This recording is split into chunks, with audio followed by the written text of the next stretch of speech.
Здравейте на всички в нашия трети епизод от подкаста Фермери на промяната. Днес при нас е един много специален гост за нашата аудитория, наш приятел, казва се Ерик Борисов. Може да се представиш? Здравейте на всички. Благодаря още веднъж, че съм тук, че съм при вас. Казвам се, както ти каза, Ерик. На 27 години съм. След един месец правя 28. Занимавам се с овцевъдство от няколко години, 6 години да съм по-точен. Като при мен е по-специалното, ако може въобще да го кажем специално, е, че винаги съм гледал да затворя цикъла. И паралелно с овцевъдството, цялата суровина, която излиза от моята ферма, която добиваме, я правя на млечни продукти. Най-вече на сирене. 99% от продуктите са изцяло занаятчийски, изцяло правени от мен, без пастеризатори, без по-такива специални роботи и машини. От сурово мляко ми е суровината. Единствено, ако ще правя кисело мляко или някакви такива продукти като катък, като ахчак, които имат по-специален вид на обработка, там вече пастеризацията е неизбежна. Иначе почти всичките ми продукти са от сурово мляко, от току-що издоено. И в момента, в който още млякото държи някаква температура 35-36 градуса, се съсирва, слагат се едни бактерии. Сега бактерии, да не си помислите, че е нещо лошо и гадно. Бактерия от да може да ферментира. Бактерия от гледна точка на Lactobacillus bulgaricus, така да го кажа. Не е нещо по-специално.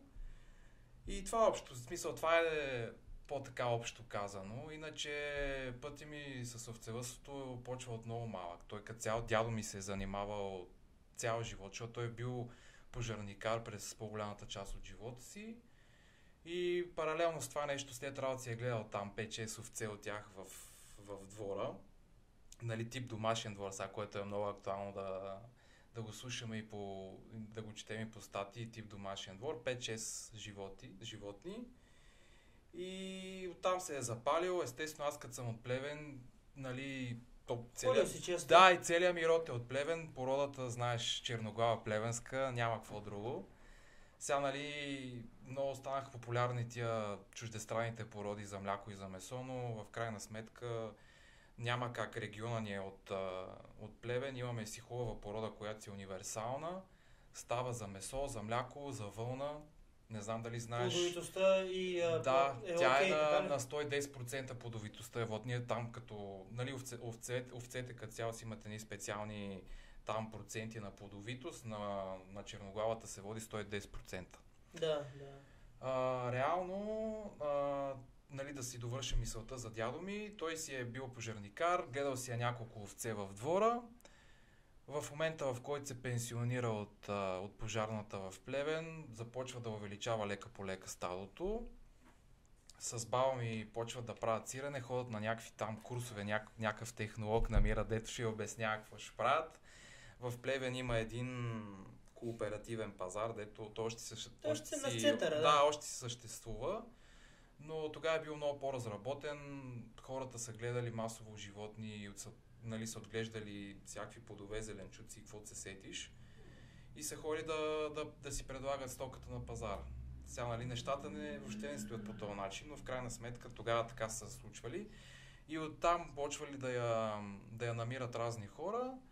Първите там 2-3 години си е била на кооперативния пазар, след това хората са идвали в Ясен, там където ни е фермата. Реално фермата в момента се намира на коренно различно, в смисъл пак и в Ясен, но е в другия край на селото, извън регулация, защото знаеш по новите правила и норми няма как да си в населено място. Да, въпреки че ако си чел тук последните няколко месеца имаше един случай в село Влахи, едни мои колеги Сидер и Атила, които имат овце и кози в самото село, но там е друг случай, да не влизам в подробности, защото то няма... Всичко си строго индивидуално. Няма хора, няма живущи в това село, реално са само те и кметския наместник и там някакви хора, дето си идват лятото само и те нададоха вой така, но слава богу, мисля, че вече сагата приключи, реши се проблема с колегите. Дядо ми започна да ги отглежда така по-интензивно, да увеличава бройката.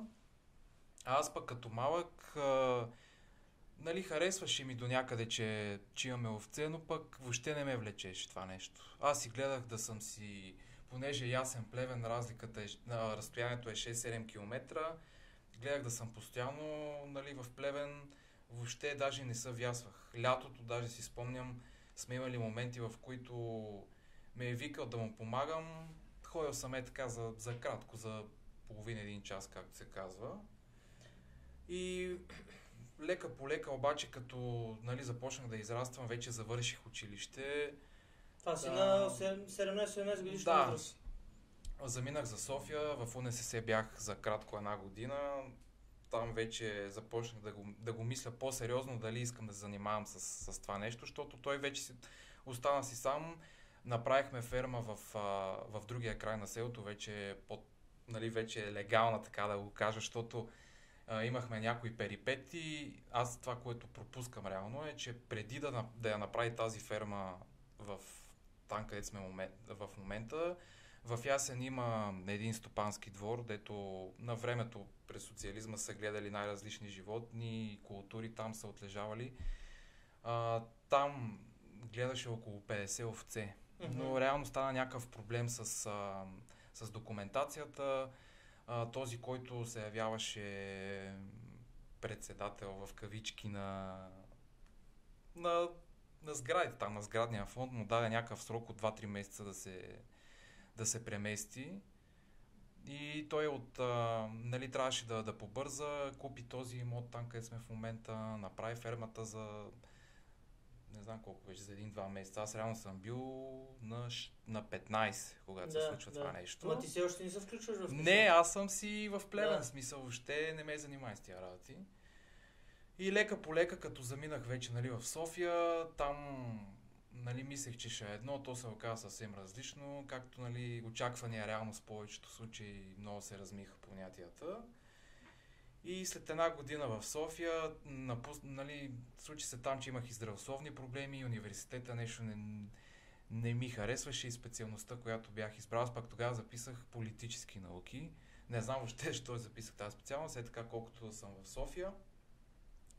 И реално се върнах в Ясен и се разбрахме с дядо ми, че ще му помагам вече по-така, нали, на често. Даже ще хода по-скоро за цели дни, така да съм в процеса. Той е малко, нали, с насмешка мазето. Даже, между другото, тогава и родители, и приятели много така лековерно се... Несериозно. Да, нали, се мислеха, че ще стане някаква... Реално няма да се получат нещата, защото каквото е да си говорим, с земеделие, с животновъдство в днешно време, на много малко хора и се получава. Не, че сега в момента съм много нагоре и нещо съм успял, кой знае колко, но вече 6 години, с всяка изминала година гледам да бутам, да се развивам, да инвестирам в разни неща, в каквито и да било. И така и лека по лека се научих да правя сирене от баба ми. Тя ме научи това, което е най-базовото, дето си е без пастеризация, класическо сирене. Почнах, нали, леко по леко тя да ми предава щафетата. А това си на 19-20 години? Да, точно. Записах и в Търново, в Великотърновския университет журналистика и реално тогава така се получаваха нещата, че 3 дни съм в Търново, 4 дни съм в Ясен, във фермата.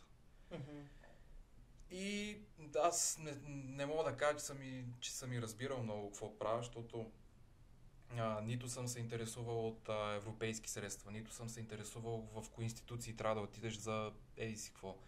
Просто ходех там във фермата, помагах, зареждах фураж на животните, вода и там базовите неща, които реално много хора сега си мислят, че това е овцевъдството. Но това е някаква база. Може би преди години е било така, както, нали, хората си мислят, защото сега като, нали, колкото и нескромно да звучи, като съм набрал малко повече популярност и много млади хора на нашите години се свързват с мен и ми казват, нали, ами аз много обичам животните, искам да инвестирам. Да гледам 50-60 овце и ми казват тук по млад фермер да кандидатствам. И аз казвам, хора, смисъл, не всичко е европроект. Смисъл, окей, европроектът ти е помощ, но ти за да стигнеш до този европроект трябва първо да станеш земеделски производител. Трябва една камара с документи, институции. Не само. Да. Това е минималното. Трябва ти овце да се гледат. В смисъл, ти не може... Аз много обичам овцете и да ги оставиш на самотек, защото нали, трябва и работна ръка да имаш, защото аз да ти кажа, първоначално, като вече се взех на сериозно преди 6 години някъде, си мислех, че сам ще мога да се оправя, което е най-голямата грешка. Дядо тогава ми казва, абсурд, в смисъл, ние сега сме тогава бяхме с 60-70 овце, сега съм с 120 без агнетата. И нали, той ми каза, няма как да стане без някой тук, без работна ръка, особено като ние сме затворили цикъла. И като сме затворили цикъла с тия млечни продукти, става още по-сериозна работата от гледна точка на работна ръка. Аз това също искам да го повдигна тук в този подкаст, защото знам, че ще ни гледат и хора от институции, и хора от по-нагоре в Министерството, но за това малко по-късно. Започнах леко по леко да се занимавам, да навлизам в материята. Дойде един период, в който имахме така доста поръчки, доста поръчки да правим за сирене, но баба ми нямаше как да смогне, защото тя си е и възрастна, тогава беше на 70 няколко години женицата. И трябваше вече аз да се занимавам. Отнеми някъде около един месец да се науча нали, на тънкостите, защото то си е, особено овчето сирене, като цяло сирането си е базов млечен продукт. То не е някаква философия да го правиш, нямаш някакъв дълъг процес. Но има много тънкости. Примерно трябва да следиш температурата постоянно, трябва да си навиваш аларми, защото имаш там едни периоди на пресиране на сиренината. Ако се забавиш или пък ако по-рано изкараш сиренината, ще бъде много меко, или пък ще бъде много твърдо, или пък ще излезе на много шупли, което също не е вариант. Аз през годините съм имал много моменти, в които, даже все още имам моменти, в които не ми се получава технологично. Като аромат и като вкус няма никакъв проблем, но просто като търговски вид няма как да го изкарам. Опаковка. Ами да, смисъл няма визия. Няма визия абсолютно. И нали, не искам да го изкарам. Ми си го оставам за себе си или за приятели. И реално дойде един период, в който вече сам почнах да се оправям с сиренето. Тогава мисля, че беше 2019 или 2020. Аз вече завършвах ВТУ. Тогава, между другото, точно тогава с COVID ситуацията. 2020 година, да. Да. 2020 година ние вече имахме пасища. Ще кажа защо повдигам и този въпрос за пасища, защото община Плевен тогава ни отдадоха 205 или 210 декара пасища и то хубавото е, че са в непосредствена близост до фермата. Mm-hmm. И започна то, по принцип овчето мляко си има сезон от март до септември месец. Март месец края започнах да правя млечни продукти и затвориха, не знам как беше, март месец и кога затвориха там с КПП-та, ако си спомняш. 8 март затвориха. И то точно тогава интересното беше, че Гергьовден, Великден даже беше края или пък началото на април, вече не си спомням. И аз имах някакви поръчки вече за агнета, защото нали, това ми е другата част от дохода. Агнетата. Продаваш агнетата. Да, то за агнетата там е още по-голям филм, защото ние реално в момента знаеш колко овце има в България? Не. Някаква цифра предположи. Примерно 500 хиляди. Повече са. Така? Не само да ти кажа, че в 88 година са били 11 милиона. Така? Да, а сега са 800 хиляди. 800 хиляди? Да. Това е за колко? 30 години? За 30 години. 30 години, 10 милиона горе-долу. Долу-горе са се стопили. Да. Както и населението, така и овцете. Да, даже овцете много повече. Овцете са си били поминък. Даже Втората световна война, когато е била тук в България, нашата си там плевенска черноглава овца е била най-разпространена. Добре, ами ти казваш че животновъдството реално сега в момента замира по тези данни, които казваш, Да. нали, 11 милиона срещу 800 хиляди Да. добитък, нали? Да. Защо ти тогава реши да инвестираш или да си посветиш така времето като младеж в овцевъдството и най-вече също каза, че си затворил цикъла. Да. Това означава, че най-вероятно имаш допълнително ангажименти към институции като БАБ, Държавен фонд и така нататък. Абсолютно, това си ми е болна тема. Да, БАБХИ, то не толкова фонд земеделие, колкото Да, отколкото БАБХ БАБ, да. и НАП. Посветих си времето изцяло на тия неща, защото видях, че има смисъл да го правя, тъй като първата година, която ти казах, 2019-2020, видях, че има голям интерес. Въпреки COVID ситуацията, въпреки КПП-тата, аз между другото тогава ходех на доставки с едни кутии, с едни картони, там представях пред полицаите на КПП-тата и видях много голям интерес в това нещо. Почнах да ходя на курсове. При Мина Варджиева съм ходил, която в момента, да не кажа голяма дума, е най-големия технолог за занаятчия на млечни продукти. Поздрави на Мина Варджиева, която в момента е в Щатите, но се връща съвсем скоро. Всяка година почти хода при нея да си опреснявам. Ходил съм за сирене, ходил съм за кашкавал, който все още не съм го пуснал, защото нямам достатъчно суровина за... Той си иска неговото, този кашкавал, и колкото и да ми се иска, не мога да си... Така да си направя нещата, че да си префърля мляко за него, тъй като 90% от поръчките в момента са ми само за сирене. И може би ще дойде някакъв период, не може би, най-вероятно ще дойде този период съвсем скоро, в който ще почне и кашкавал да си правя, защото си купих и пастеризатор, но още не съм го пускал в употреба, защото нямам... сиренето ми изяжда целия процес. Реално 80% за момента, 90, да го 90 кажем. е само сирене. Да. Искаш да кажеш, че до момента ти успяваш перфектно да пласираш твоите продукти на пазара, дори под формата на занаятчийски, които се предполагат, че са малко по-скъпи от... Да, ти много добре го казваш, малко по-скъпи, но това е в момента, може би цялото население в един такъв период е, че може би само хората в София до някъде са по-така... Платежоспособни. Не, то не е платежоспособни, ми знаят за какво става въпрос, имат визията и някакси усета да разграничават търговски продукт, примерно някакъв, дето го правиш 3 тона на ден сирене и то с... не знаеш... По-точна линия, реално. Да, и суровината не я знаеш много каква ти е. От занаятчийски, който е при нас на ден, в най-силните ми периоди, дето съм и април-май месец, правя по 100 литра преработка. И това е един месец само, примерно до края на май.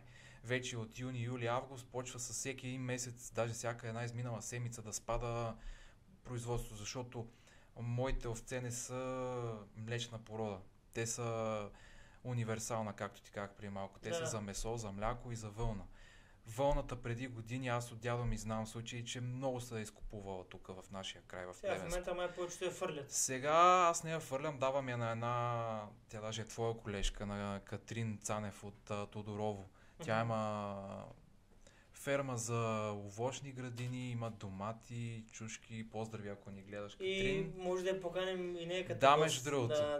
Тя е много така навътре в нещата. Прави лютеници, прави сладка, има няколко продукта. Браво. И е много така точен човек. Тя ми иска, смисъл с нея при няколко години така се разбрахме, тя използва вълната за, как му викате вие във вашата среди, за мулчиране или как беше в... За мулч. Реално вълната държи влагата върху растението. Да, мулч. Да, и всяка година ги взима, ги изкупува. Но другия вариант е, аз преди съм я фърлял тази вълна, защото преди, като животните ни бяха по-малко, ние си ги стрижехме. С ножици и с една машинка. Но то беше много дълъг процес. Примерно на ден по 5 животни. И то тия 5 животни ги стрижем цял ден. И така цял месец... Няма производителност. Да, целия юни месец стрижба. Братко, няма 6-5, сутрин стрижба, следобед стрижба. Само вълна, навсякъде, където се обърне само вълна. Сега вече животните, като са повече, си викаме, има такива бригади. от момчета, които само с това занимават лятото и ходят по обектите. Нали, имал съм моменти, периоди, в които са идвали, никаква работа не са ми вършили разни бригади. Мога да ти разкажа даже една случка за едни момчета. Те едва ли ще се обидат момчета, пък и да се обидат не се тая. От Асеновград едни момчета. Разбираме се цял месец да дойдат да пострижат овцете. Те там едни уговорки имат имаш ли още някоя съседна ферма близо до тебе, сега за 100 овце, къде ще се разкарваме от Асеновград. И аз казвам, нямам сега смисъл, аз не мога да... Нали, говорех и с други колеги, ма те вече са си намерили, или пък са си ги постригали. Да, и в крайна сметка му казах, добре, елате, разбираме се на някаква цена, колко човека сте ми 4. Викам, окей, приготвих и там условия, контакти, разклонители, да е окей, да е проветрило, защото това също играе голяма роля в жегата, понеже те овцете отделят топлина и когато сте се насъбрали няколко човека, става много задушно, направо отвратителна история. Трябва да си викаш някой да ти помага да ги държи докато се стрижат, защото нали, работата на стригач е да ги постригва.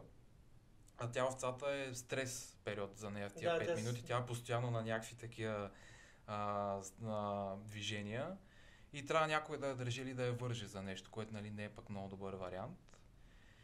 И в крайна сметка те трябваше да дойдат сутринта, чакахме ги цял ден, те дойдоха след обед, искаха да й купувам разни работи за ядене, за пиене, да могат да хапнат, да пинат, както си трябва преди работа. Те наблягат повече на масата. Да, и в крайна сметка бяха 2 момчета само.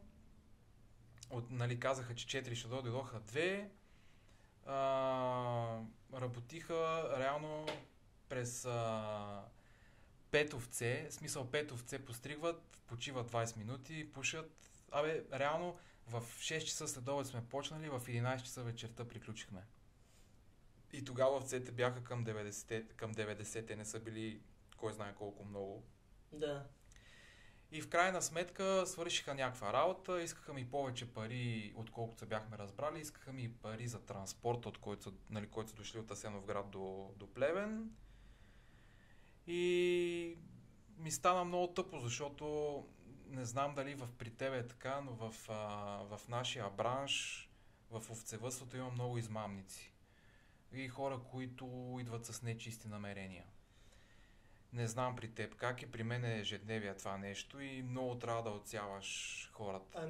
За съжаление, ние като млади с теб, защото долу-горе сме връстници. Да, долу-горе сме връстници.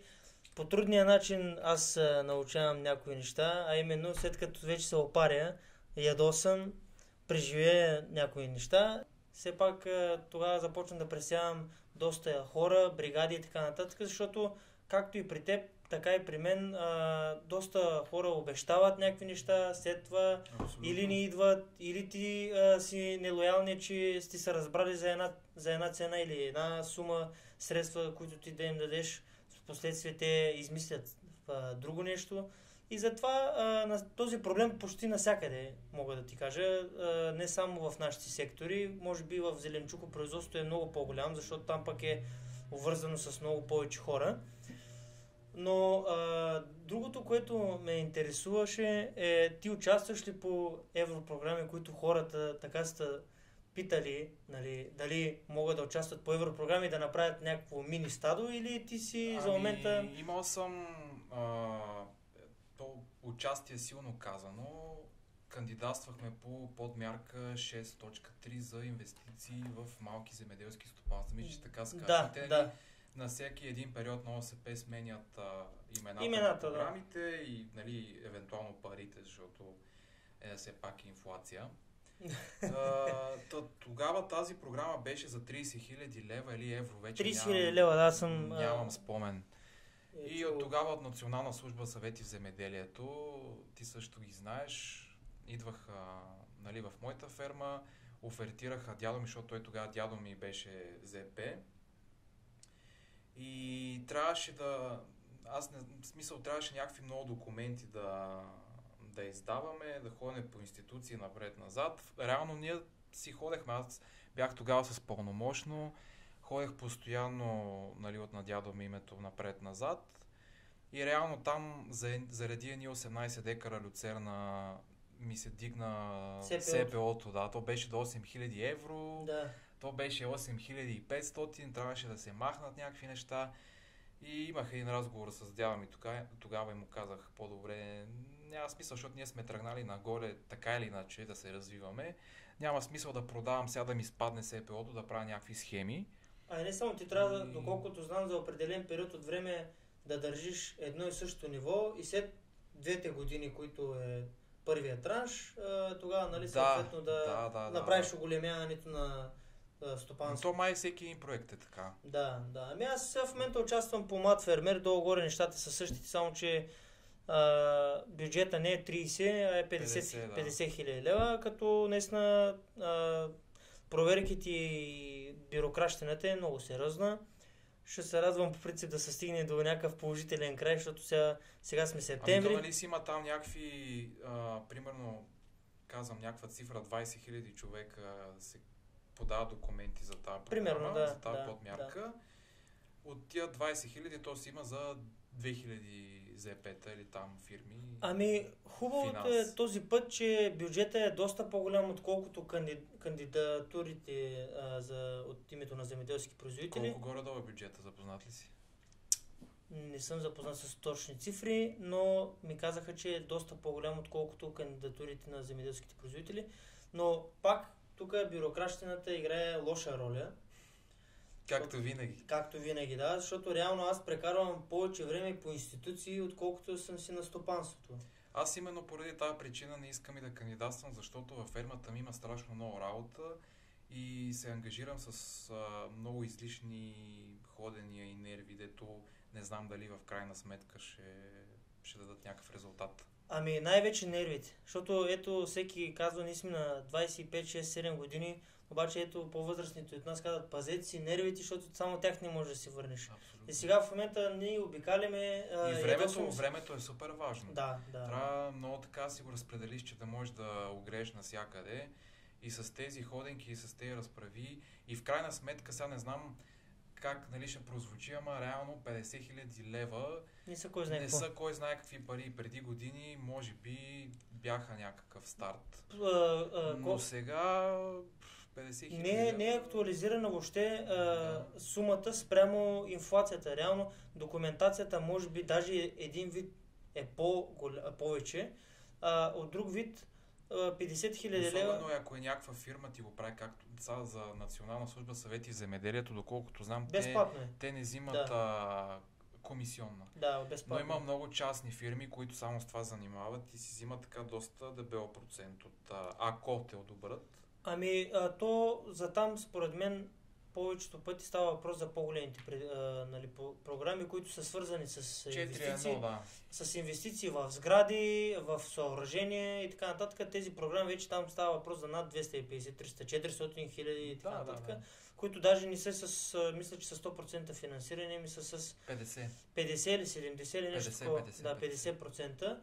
Но пак казвам, че много хора дори не участват в тези програми, защото се започва едно ходене по институциите, както ти казваш, ОСП-тата малко по-големи или малко по-малки, започвате да махате земи или приемате още повече земи. Впоследствие фактура за абсолютно всичко, нали, за поставачен материал при мен, за тебе най-вероятно ти искат паспорти на животните, марки и така нататък. Да, трябва всичко да ти е нагледно, да ти е изпипано, а в моя случай е много смисъл, то не че няма начин, но просто е много голяма галимация много бумащина. Нервите са много повече. И просто сметнах за добре, че за такъв ресурса, който ще отдела за 50 000 лева и то евентуално ако ме одобрят, няма смисъл просто да се занимавам. И реших решил съм общо взето без европроекти на този етап. Може би след време да се навия на нещо по-така, защото сега има едни много популярни, не знам тук в Левски дали ги имате. Мигове, да. То как му беше? Местна инициативна група на по-малките селски общини. Да, и то понеже Ясен е такава, той е към община Плевен не се води селска община. Минахме миналата година, мисля, че към Миг Голянци. И даже ходех в Ясен, там в местното читалище имахме дискусия с представители на този въпросен МИГ, но в крайна сметка не съм много впечатлен и мисля, че няма да... Между другото, това е, доколкото чух, е за стартъп бизнеси, които на местно ниво могат да развиват каквито и да е дейности в най-широко спектърен Да, вариант. не става въпрос само за животно. Да, не само за животно, може и фризьорски услуги, може и магазин, може и сервис, сервис. Нали, абсолютно всичко, което виждаш, че може да допринесе с нещо за икономиката на града, нали, евентуално. Но не знам реално това колко е изпълнимо, защото те на думи са много така добре звучи, много сладко изглежда, но реално на действия не знам как ще се... Да, бизнес плана, който евентуално би трябвало да се прикрепи към това нещо, може би би трябвало да е някакъв много сериозен. И отделно ангажиментът ти към европрограмата е много важен за колко време. А именно дали е 3, 4, 5 години, защото реално в този период ангажиментите, които ти си сложил в бизнес плана си към държавен фонд, в случая при мен и теб, те стриктно ще следят за абсолютно всичко. Нали, а именно, ако си сложил да поддържаш еди колко си човека да бъдат на работа си, ти съответно се ангажираш тези хора в продължение на 4-5 години ти да ги държиш и да им плащаш осигуровки. Аз даже имам колеги, сега няма да казвам кои са. Да, няма значение, без уточнение, няма проблем. Точно по 4-1 бяха кандидатствали. Трябваше 12 човека от местността, от населеното място да наемат на работа. За срок от еди си колко години трябва да й плащат, нали, естествено, заплати и осигуровки. И те момчетата ми казаха, че няма... В смисъл, фермата не е чак такъв капацитет за 12 души персонал. И реално погледнато няма много смисъл от тия неща, но... Ами аз не искам да ме разбират, нали, зрителите по грешен начин, но за съжаление, когато все още си прохождаш бизнес, за не всички хора е рентабилно ти да държиш някой сезонен работник цяла година. Да. Нали, защото този работник, той се предполага примерно да я бъде в производствения база или примерно при тебе в фермата, обаче тая ферма, тя не дава мляко през целия период от годината, нали така? Да. И ти през този период, когато те спират, а именно септември и октомври, да, сега, нали, по това време. Да, по това време. Октомври месец започва да става по-ниски температури, съответно животните, предполагам, че спират чак толкова ангажиментите, които сега ще ти кажа, ангажимента, който е от октомври, т.е. даже от края на септември до декември, януари, докато не почне гнилата кампания, е минимален смисъл. Особено моите животни, те не са Асав, те не са Лакона, Васи, там техните производни. Те могат целогодишно да си на паша. И реално ангажиментът ти е да ги изкарваш на паша. Да. Това е. Нямаш някакъв, кой знае какъв нали, сложен процес. Нали, сега има и ферми с интензивно отглеждане на животни. Деца примерно 800-1000 бройки. Имам също, нали, много колеги и приятели. Разделят си животните на групи, за да може едната група да й дава... Под селекция едва ли не? Да, то не само под селекция, едната група да ти е в лактация, когато си е сезона на овчето мляко от март до септември.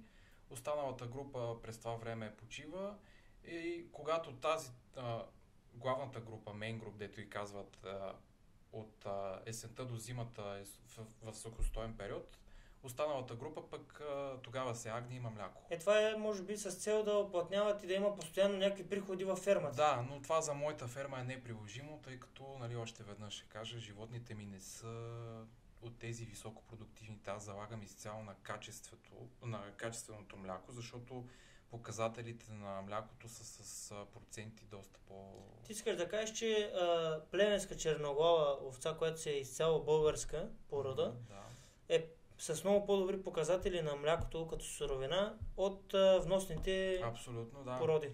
Тя не е с такова количество. Примерно черноглавата в най-добрия си период ще ти даде литър и половина, 2 литра на ден. Да, от 2 доенета, примерно по литър на доене, 2 литра горе-долу мога да ги закрепи април-май месец, там когато си е в най-продуктивния период на лактация. доколкото, примерно, един нали, Лакон, Асаф, Елия Васи, те са високопродуктивни, могат и ако ги гледаш като хората имам предвид интензивно, с специални фуражи, даже имам колеги с инфраред светлини, поставят на оборите, пускат и Моцарт, класическа музика, за да може по този начин да се... Не, това не се шегувам, това си е абсолютен, нали... Моцарт? Да, класическа музика, за да може да се успокоява животното. И значи по този начин те имат психика си. Абсолютно, да. Мисъл, трябва на животното да е супер спокойно и в една така много благоприятна обстановка, за да може да изпълниш капацитета на 100%.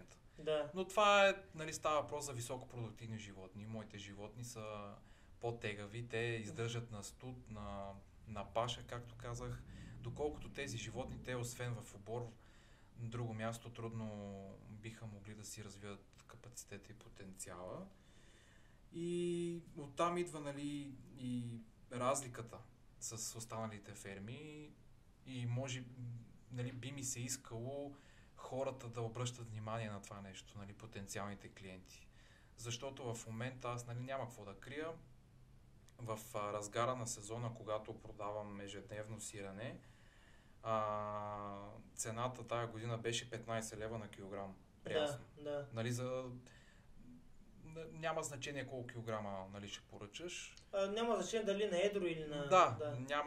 Няма без значение. 15 лева е твърдата цена. Но би ми се искало хората да разберат, че това все пак е занаятчийски бутиков продукт.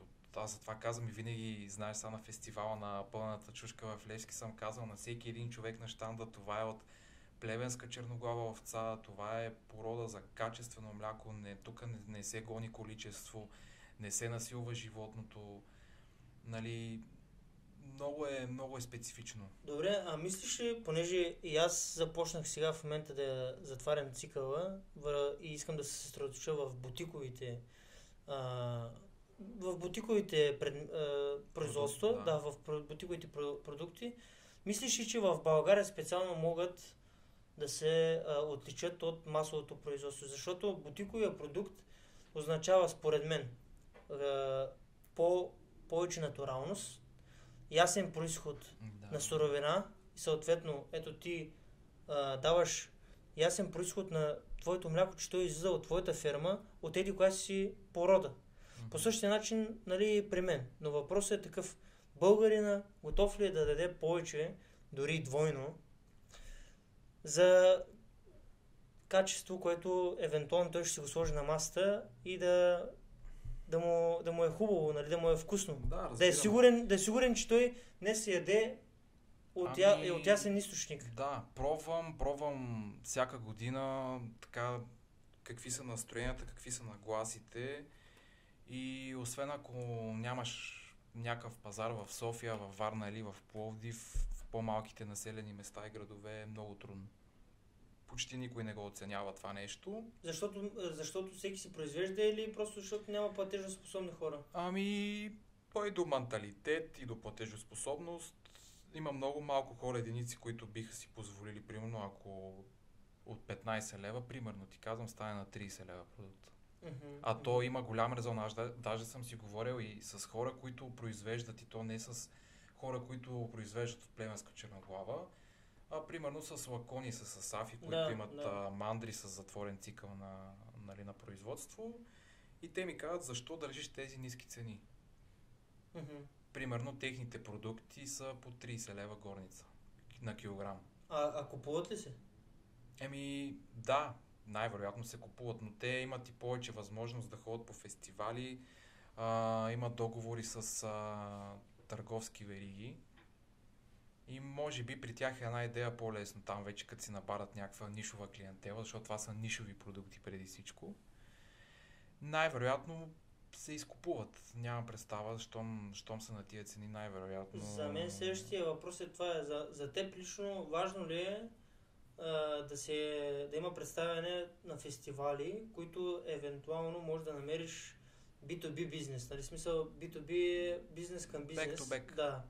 Да срещнеш директно доставчици с производител или магазини, вериги с производителя, реално да има директно от производител към верига, ако искаш да си пласираш продукцията в веригата, и съответно тези няколко прекупувания към дистрибутори и така нататък да се избегнат и крайният потребител да е с много по-адекватна цена от сегашната. Ами, би било хубаво. Би било хубаво. Аз съм, нали, за и съм отворен към всякакви такива неща и колаборации, както се казва. Но има и един друг проблем, аз забравих да го спомена. Това е, че с млечните продукти е много относителна търговията и продажбата и по-скоро легализирането на затворения цикъл? Да, защото не знам при тебе как е. При нас има едни наредби, по-конкретно наредба 26, не знам дали си я чувал. Тя гласи, че дори да те одобрят по тази наредба, аз я нямам, държа да отбележа, че не съм по 26, дори да те одобрят по тази наредба, ти имаш право да преработваш 30 или 40% от суровината ти. Защо? Ами, не знам, нямам никаква представа защо така го правят. Аз даже миналата година бях на един семинар с Георги Събев, който тогава беше служебен министър, заместник служебен министър на земеделието, беше в ресор храни, с Гергана Кабаева-Нова от Пендара. Тогава нашите приятели от AgriBG направиха поздрави между другото на AgriBG. Благодарим за доброто интервю, което ни направиха и ще се радваме пак да се срещнем с тях. Направихме заедно един семинар на тема за занаятчийски храни и аз там повдигнах въпроса към господин Събев, защо нямаме закон за занаятчийските храни, т.е. някаква разпоредба, която да регулира продажбата защото това са, както казах и преди малко, нишови продукти. Аз не съм, примерно, някаква голяма мандра, сега да не цитирам марки, която има на ден производствен обем от 2 тона сирене. И не само, те изкупуват и на други производители, примерно като теб, те не са съсредоточени от собствената ферма към потребителя, а те са съсредоточени освен собствената си ферма и много други ферми, които да оплътнят производството си. Да. И стигнахме тогава до някакъв консенсус, но то понеже се сменяха правителствата през няколко месеца, мисля, че няма много голямо развитие тук последната една година. И нали, аз казах и тогава, че наредба 26 производители на моето ниво и включително и мен не ме устроива по никакъв начин, тъй като аз, както казах и преди малко, в най-така продуктивния си период, овцете общо сумарно ми дават около 100 литра мляко на ден. Демек аз 30 литра мляко трябва да го преработвам, другите 70 литра трябва да ги давам на мандра по закон. Да. И не ме устроя по никакъв начин. Или ще давам всичко на мандра или нищо. Да. А там пак има проблем с изкупници. Да, там друг филм, ако искаш, може и тази тема да отворим. В момента за тази година изкупната цена на овчето мляко, независимо каква порода и какво качество е 1,80 2 лева на литър. Добре, ти реално дори да имаш по-добри качества, твоята цена не се различава от другото. Има си някакъв минимум, примерно там 6% масленост, който трябва да го покриеш. Но примерно моето не е 6, ми е 8.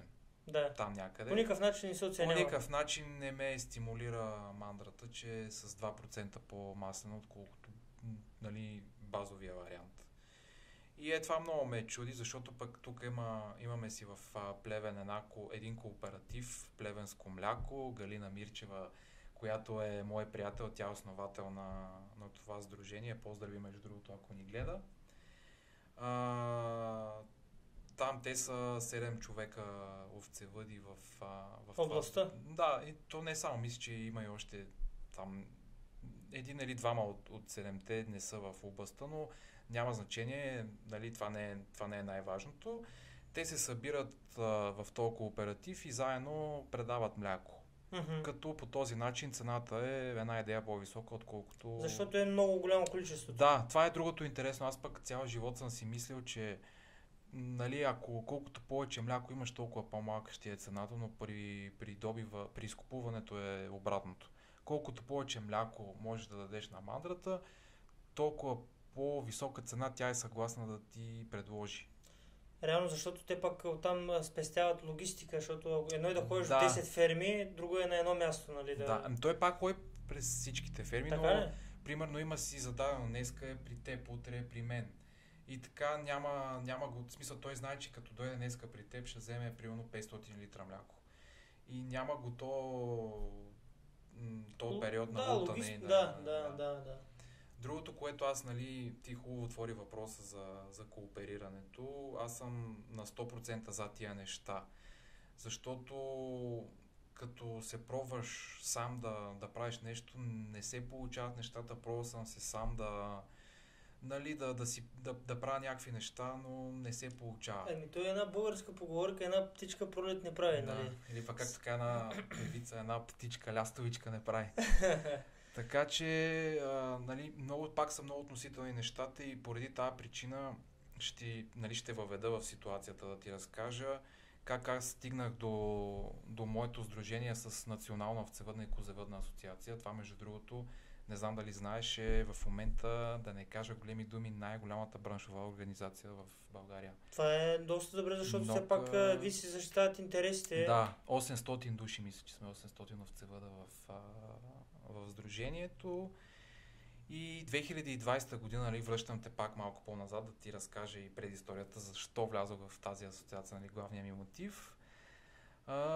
Имах тогава, сега овцевъдното общество ще ме разбере за какво става въпрос, но ще разкажа, нали, на общата публика как стояха нещата. Има един член 137, който е от Закона за ветеринарно-медицинската дейност за хуманно отношение към животните. Този член съществува от 2007 или от 2008 година, откакто сме в Европейския съюз. И до 2020 година е било желателно да отговаряш на изискванията по този член, но никога не е било задължително. Да. И 2020 година така се променя закона, че другото странно, което е, че БАБХ, които са ветеринари, те трябваше да отговарят за изискванията по този член. И то не само смисъл, не само да дойдат да ти гледат фермата там някакви метри отстояния, дали имаш площадка за дезинфекция на автомобили, на гуми и така нататък, с документи се занимавах. Такива правни документи, които, нали, сега до ден днешен за мен си остана ясно защо на тях като институция трябваше да й се възлага тази, нали, защото не е малко от това да се занимаваш с бюрократщината, което им възлагат. Да. Но най-вероятно и там на по-горно на ниво са станали някакви размествания, за които ние само може да гадаем. И са поверили това нещо на тях като институция. И тогава нещата гласяха, нали, допреди реформите, че трябва фермата ти да е на такъв имот, който е със статут на овцеферма. Моя имот тогава, когато дядо ми е строил 2009-2010 година фермата, е било със статут все още нива. И това нещо го променят в Държавен вестник, че вече по член 137 можеш нали, и имотът ти да отговаря като статут на нива и без да е, нали, пак мога да си гледаш животни. Там едни специални документи, мисля, че се подписваха, трябваше да се ходи в БАБХ, както и да е сложна история. Накратко ще разкажа. И както беше за 6 месеца ми дадоха постановление да отговарям на този член, че вече е задължително, от 6 месеца стана на месец и половина. Реално август месец, на 6 август ми идват на проверка, до края на септември трябваше всичко да е точно вече, за да могат да ми дойдат на проверка и да ми дадат член 137. Аз имах тогава, бях си спестил около 20 000 лева. Тези пари всичките ги инвестирах в площадка за дезинфекция на автомобили, в трупосъбирателен контейнер на животни. Реално в изискванията на БАБХ. Трябваше да имаш също една стая, която да се държи млякото в нея. Нали, задължително трябва да имаш хладилна вана. Мен по този период нали, имах по-малко животни, въобще не ми трябваше хладилна вана, но, нали, сега заради изискванията трябваше да инвестираме в това нещо. Да. И в крайна сметка дойдоха ми тогава на проверка. Нали, всичко това нещо беше наред, но се запънаха с документа за земята, че трябва да е със статут на овцеферма. Нали, след дълги разговори и преговори, така и не ми го даваха този член 137 тогава. И понеже аз тъкмо, не знам как се случи, защото беше преди няколко години, бях се запознал с Симеон Караколев, който е съпредседател на Национална овцевъдна и козевъдна асоциация. Това за мен е един човек, който е голям боец. Никога, в смисъл, дори да има някой от нашето дружество, от нашата организация проблеми, винаги ще се застане зад него, винаги така ще направи нещата, че да е в полза на хората, които членуват. И тогава се свързах с него, обясних му накратко ситуацията, той доста ми помогна. В крайна сметка се оказа, че самите служители на БАБХ не си знаят новите закони. Писахме тогава с AgriBG едни статии, то се разчу тогава в целия бранш, в целия сектор гръмна тогава. Стигна се и до министъра, който тогава мисля, че беше Десислава Танева, вече не си спомням, защото те нали се сменяха тогава и всяка година. Ама това е хубаво, защото реално има гласност на медиите от управляващите реално. Да, и в крайна сметка тогава ме викаха в местното БАБХ в Плевен да давам един вид показания. Чувствах се малко като наказан тогава, защо съм го направил това нещо и защо е трябвало да се стигне до медии. В крайна сметка ми дадоха този член 137, а беше по най-трудния, най-болезнен начин. Въпреки че сега след 2-3 години, да ти кажа честно, разбирам за някои хора, мои колеги, които го нямат това нещо. И си продължават. И си в населено място си гледат животните, така че няма уж никакви проблеми. Но при мен всичко трябваше да стане по най-трудния и по най-теглия начин. И от тогава нали, започнах да членувам и в НОКА. Откакто нали, членувам в тази асоциация, мога да кажа, че се чувствам доста по-спокоен.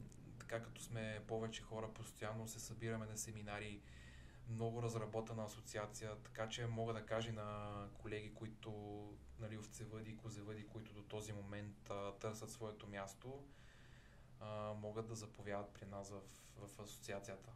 Ами за мен това е реално ето един пример, в който хора, които се сплотяват, които се кооперират малко или много под един или друг начин, по някакъв начин започват да си обменят и мисли и съответно да си търсят интересите по институциите, в които нали, не липсва неправотата и несправедливостта в... Абсолютно. Аз даже мога да ти разкажа за още един случай. Точно той се случва 2 месеца след като станаха тези проблеми с БАБХ, там където статии, не знам си какво. По принцип, като овцевъд има една програма ПНДЖ, се казваше доскоро, сега вече не знам как е новото име, преходна национална помощ за овце майки, кози майки. Mm-hmm. И тази програма се изплащаше края на октомври, началото на ноември месец за всеки един овцевъд, който нали, кандидатства в програмата.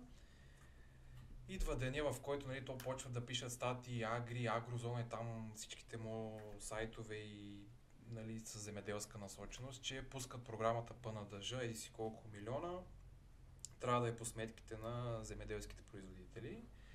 В моята сметка нищо. И викам, може би има някакво забавяне, може би всичко се случва, нали, то е по банков път, има много фактори, от които зависят тия неща. Изчаках така нетърпеливо 1-2 седмици, пак нямаше абсолютно нищо по сметката. След това вече реших да се обадя на фонд земеделие. Оттам ми казват, ами ти имаш нали, на името ти свети в червено, има някакъв проблем. При което нали, аз останах доста така изненадан. Почна се пак едно звънене напред-назад по институции. Ми казаха, че заради това нещо, дето са ми идвали БАБХ 3-4 месеца преди това на проверка, са установили няколко виртуални животни в обекта и заради тези няколко виртуални животни ми слагат запор на абсолютно всичките субсидии за съответната година. И нали, при което аз отново се консултирах и с специалисти, и с адвокат. Да, и с AgriBG пак писахме една статия нали, за да може фонд земеделие да се сезира по някакъв начин, защото съм забелязал, че само чрез натиск от медии, тези институции ти обръщат внимание. Определено, да. И тогава те ми казаха, ами ти имаш там някакви проценти. И аз викам, окей, аз смятам формулата, по която и вие смятате. И въобще, нали, излиза, че трябва не цялостен запор да ми се сложи, а там 20-30%. Защото ставаше въпрос за няколко животни на фона на 100.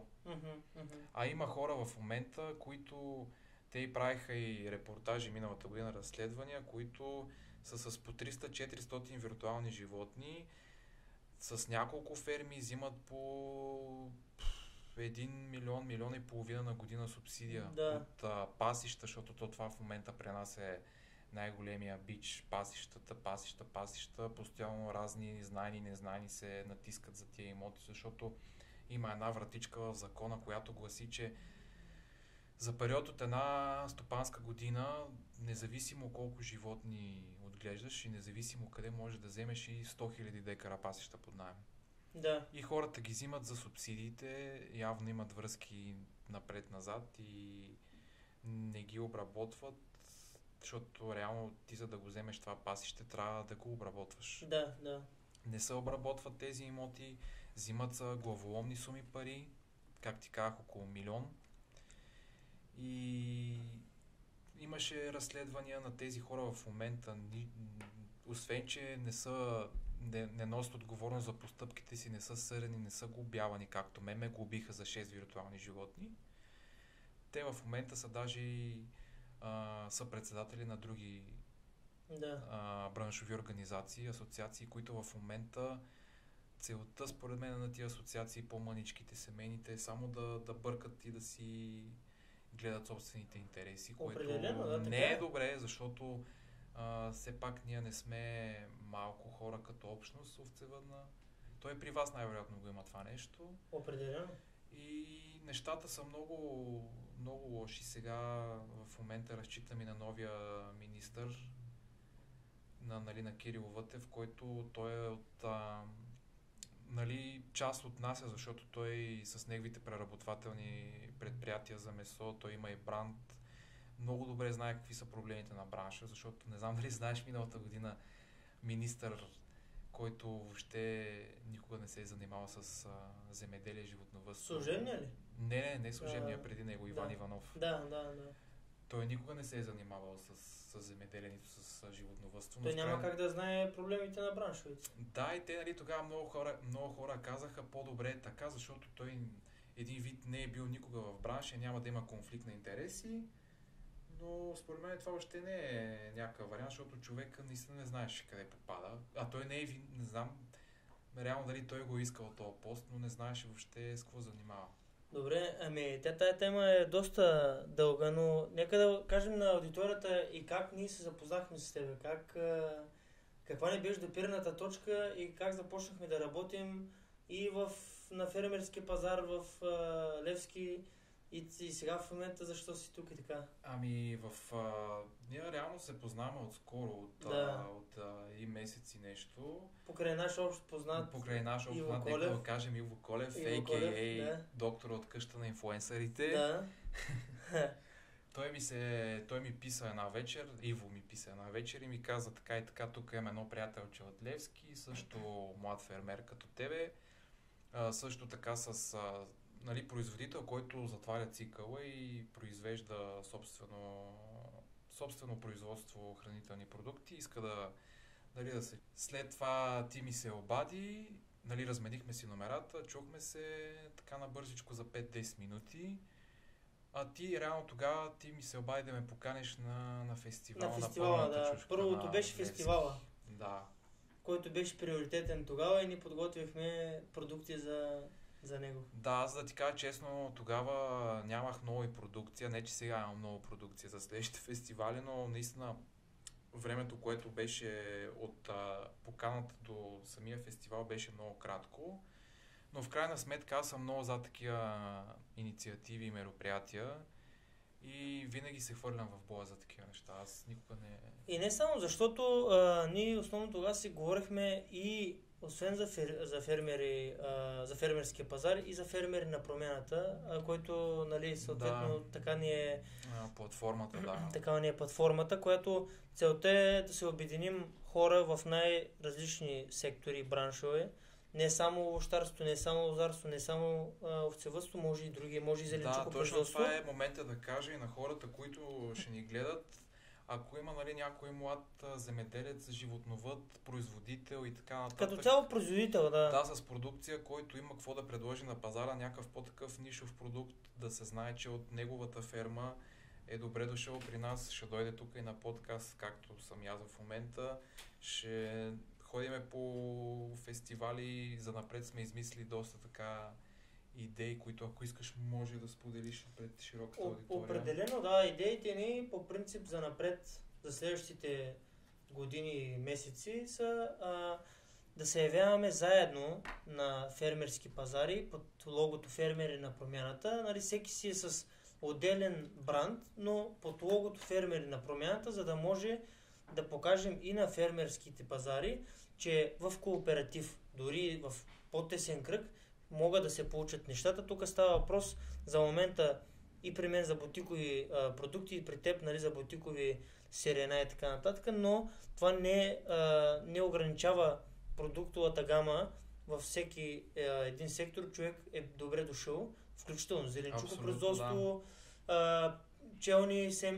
челни производители, абсолютно всичко, което може и е с доказан произход. Това е много важно. Значи, суровината трябва да ви е истинска, да е от вас, защото ние сме наясно с тия неща. Сега ако някой иска да се пробва просто, нали, да изкарва нещо, което ние ще забележим на секундата, че не е както трябва нещата. Все пак аз от няколко години се занимавам с фермерски продукти и съм много на ти с тези неща. Да. Фермери на промяната, целта е хората, като видят това лого, да са сигурни в качеството и произхода на самата си продукция.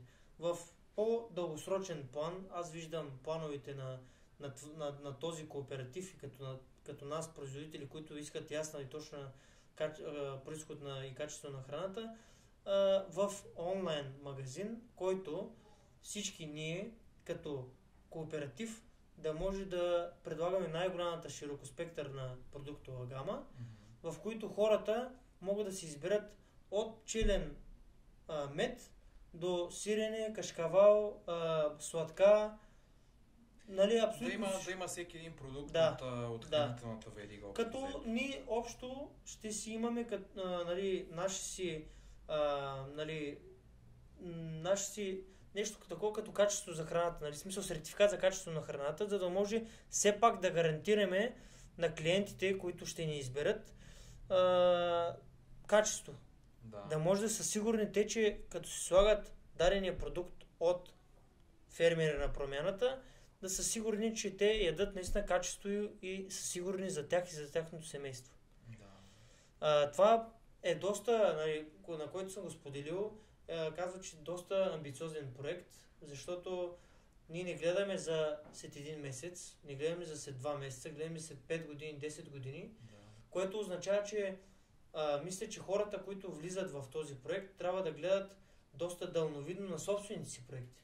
Не само на общия проект, на собствените си проекти. Ти като ферма трябва да гледаш за 5, 10, 15 години, защото все пак живота е пред нас, ние сме по на 25 години, ти ако не виждаш бъдещето за след 15-20 години, няма смисъл да правиш каквото и да е. Поне аз съм на този принцип, аз съм на това мислене, защото ако не виждам в нещо смислен, в нещо, някакъв бъдещ проект, нещо смислено в него, няма смисъл да инвестираш най-вече времето си.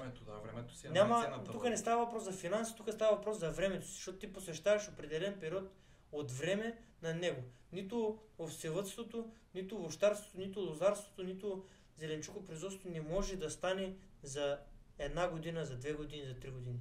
Докато започнеш да затвориш цикъла и да дадеш наистина на хората качество, минава поне 5, да ни каже и 10 години. Именно и аз това искам да кажа и на хората, които продължават да се свързват с мене, и това съм и казал, като сме си писали, нали, в социалните мрежи, че това не е работа, която е от днес за утре. Определено, да. Трябва много време да мине, трябва първо ти самия да разбереш дали това нещо е за тебе, защото ти може да обичаш животните, може да си израснал на село, но това е нещо съвсем различно. Нали, говоря за животновъдство.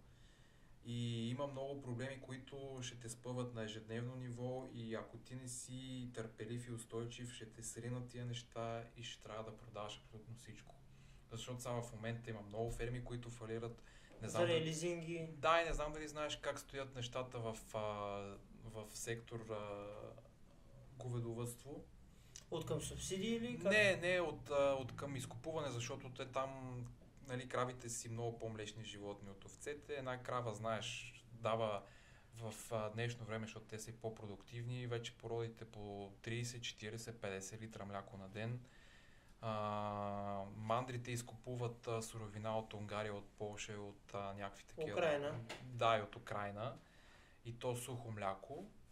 И нямат интерес да изкупуват кравето мляко на нашите фермери. И затова и тази година имаше страшно много фалити на кравеферми.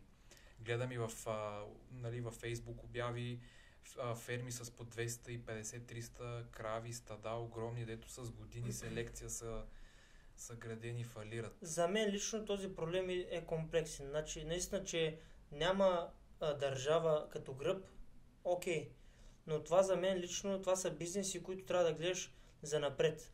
Когато правиш някакви инвестиции, които са доста сериозни, свързани с селското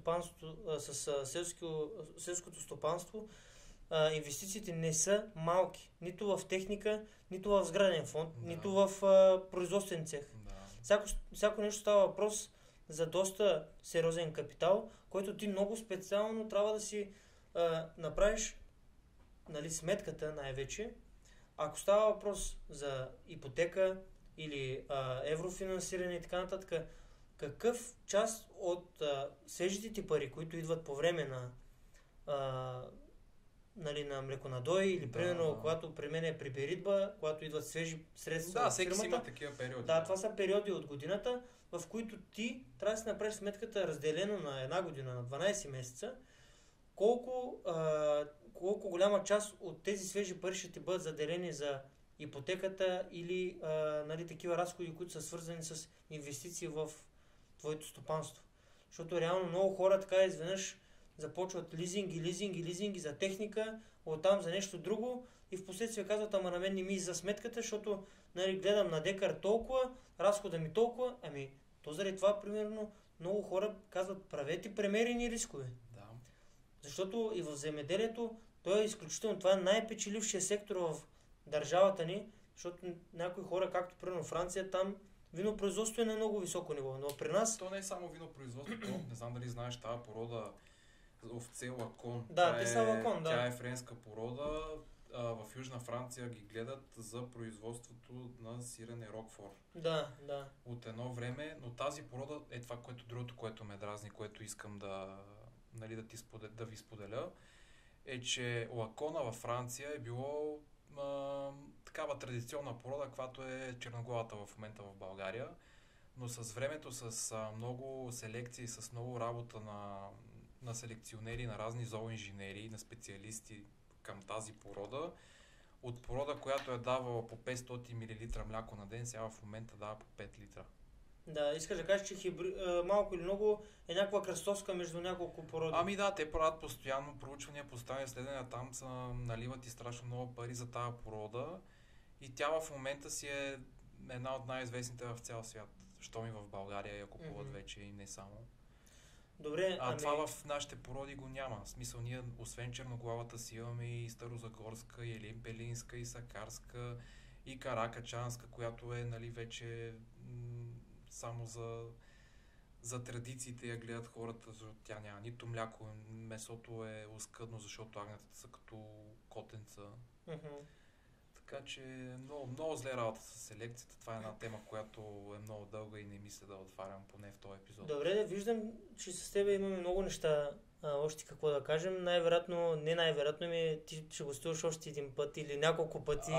Може, нали, да. Аз си бях приготвил още доста интересни неща, но понеже на нас по принцип политиката на фермери на промяната е, нали, за да може да задържаме зрителския зрителското внимание е да направим определен период, примерно до час, за да може, нали, хората да могат да имат възможност да си изгледат целият епизод от време. Затова ще кажем на хората, че Ерик доста често ще идва при нас. Надявам се. Доста често ще идва при нас, защото някакси гледните ни точки по доста от въпросите и проблеми с институции, примерно, са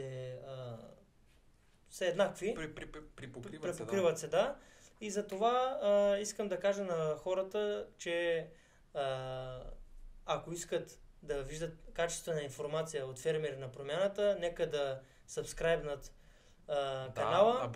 Абонирайте се и нека да ни разбират още все повече хора, които се интересуват от тази тема, не само с земеделие, с овцевъдство и като цялостната картина. Аз мога да ти дам контакти на други хора, които също са много вещи в сектора и не само, които в момента даже врят и кипят в това, в което сме се захванали, така че има много резон в това нещо. И това е, което че искам да ти благодаря за поканата, въобще за цялата концепция. Много ми харесва. Аз дълги години така съм търсил съмишленици в това нещо, което правя. Не съм намирал до този етап, но в момента много се радвам, че така се стиковахме и...